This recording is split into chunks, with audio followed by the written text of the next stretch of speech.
ജയിക്കാൻ സാധ്യത കുറഞ്ഞ മണ്ഡലമായിരുന്നിട്ട് പോലും സ്വന്തം റിസ്കിലാണ് മത്സരിച്ചത് എന്ന് കെ ജയന്ത്. ജനങ്ങൾ ഒപ്പം നിന്നു. ജനകീയനായ തോട്ടത്തിൽ രവീന്ദ്രന്റെ സ്ഥാനാർത്ഥിത്വം പ്രതിസന്ധി ഉണ്ടാക്കിയിരുന്നു.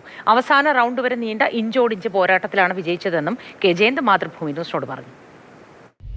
ഡീലിമിറ്റേഷന് ശേഷം കോഴിക്കോട് നോർത്ത് കുറെ കൂടി ദുർഘടമായ ഒരു സാഹചര്യം ഉണ്ടായിരുന്നു. നോർത്തിൽ നമ്മൾ കുറെ കൂടി നമുക്ക് സ്വാധീനം മേഖലകളൊക്കെ നഷ്ടപ്പെട്ടിരുന്നു. തോട്ടത്തിൽ രവീന്ദ്രൻ ഈ കഴിഞ്ഞ 10-40 വർഷമായി നഗരത്തിൻ്റെ ജനപ്രതിനിധിയാണ്.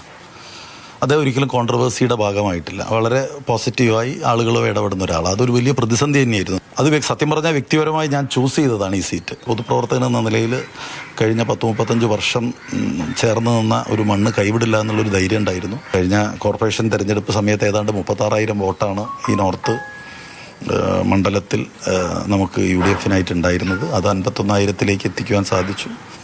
ഹാപ്പി.